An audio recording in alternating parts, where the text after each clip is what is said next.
السلام علیکم ورحمۃ اللہ وبرکاتہ۔ محترم دوستو، کچھ ایسے بد نصیب لوگ ہوتے ہیں کہ اگر ان کے یہاں لڑکی پیدا ہو جاتی ہے تو ان کے ناک منہ چڑھ جاتے ہیں اور وہ اپنی بیویوں پر غصہ کرنے لگتے ہیں۔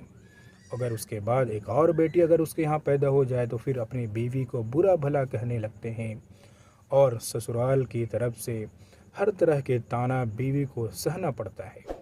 آخر یہ بھی تو ہو سکتا ہے کہ اس بیٹی کے پیدا ہونے میں شوہر کا بھی دوست ہو، کیونکہ اس میں تو دونوں برابر کے شریک ہوتے ہیں۔ لہٰذا اگر بیوی کو طعنہ دیا جائے تو اسی بات کو لے کر شوہر کو بھی تو طعنہ دیا جا سکتا ہے، لیکن نہیں، شوہر اور سسرال والے بیوی کو ہی طعنہ دیتے ہیں۔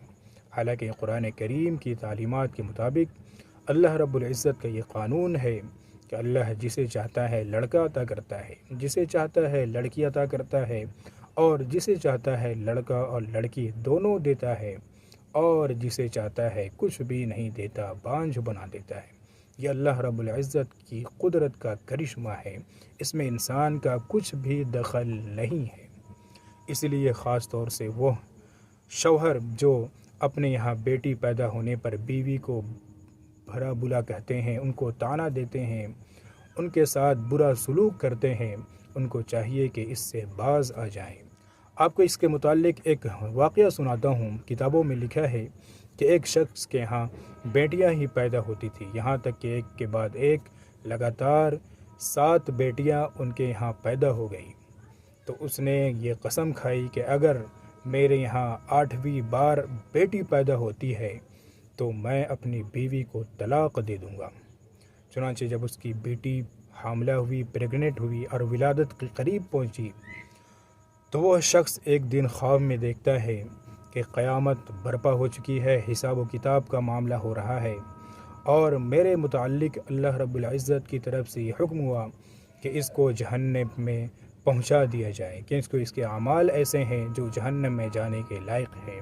لہٰذا ایک فرشتہ آتا ہے اور اس شوہر کو گھسیٹ کر جہنم کی طرف لے جاتا ہے۔ جب جہنم کے پہلے دروازے پر پہنچتا ہے تو دیکھتا ہے کہ اس کی پہلی بیٹی دروازے پر کھڑی ہے اور اپنے باپ کو جہنم میں جانے سے روک رہی ہے۔ لہٰذا فرشتہ وہاں سے ہٹ کر جہنم کے دوسرے دروازے پر پہنچتا ہے، وہاں پر دیکھتا ہے کہ اس کی دوسری بیٹی کھڑی ہے اور اپنے باپ کو جہنم میں جانے سے روک رہی ہے۔ فرشتے وہاں سے بھی واپس ہو جاتا ہے اور پھر جہنم کے تیسرے دروازے پر پہنچتے ہیں، لیکن وہاں پر بھی اس کی تیسری بیٹی جہنم میں جانے سے اپنے باپ کو روک رہی ہوتی ہے۔ لہٰذا فرشتے وہاں سے بھی ہٹ کر جہنم کے چوتھے دروازے کی طرف رخ کرتا ہے، یہاں تک کہ جہنم کے 7 دروازے پر فرشتے اس باپ کو لے کر، یعنی اس شوہر کو لے کر پہنچتا ہے، اور ہر دروازے پر اس کی ایک نہ ایک بیٹی کھڑی ہوتی ہے اور اپنے باپ کو جہنم میں جانے سے روک رہی ہوتی ہے۔ جب جہنم کے 7ویں دروازے کی طرف فرشتہ اس شوہر کو لے کر رخ کرتا ہے تو اس کا پاؤں ڈگمگانے لگتا ہے، اس کے لرزہ طاری ہو جاتے ہیں۔ وہ سوچتا ہے کہ جہنم کے 8ویں دروازے پر تو اس کی کوئی بیٹی نہیں ہوگی، کیونکہ اس کے ساتھ ہی بیٹی تھی، اور جہنم میں جب وہ 8ویں دروازے پر پہنچے گا تو اس کو جہنم میں جانے سے کوئی روک ٹوک کرنے والا نہیں ہوگا۔ لہٰذا اسی بے چینی، اسی گھبراہٹ میں اس کی آنکھ کھل جاتی ہے۔ وہ پورا کا پورا خواب اپنی بیوی کو بیان کرتا ہے، تو لہٰذا اس سے وہ عبرت لیتا ہے اور قسم کھاتا ہے کہ اب کے بعد میں کبھی بھی اپنے یہاں بیٹی پیدا ہونے پر اپنی بیوی کو طعنہ نہیں دوں گا، اور وہ اللہ سے دعا کرتا ہے کہ اللہ ہمیں 8ویں بار بھی بیٹی عطا کر دے۔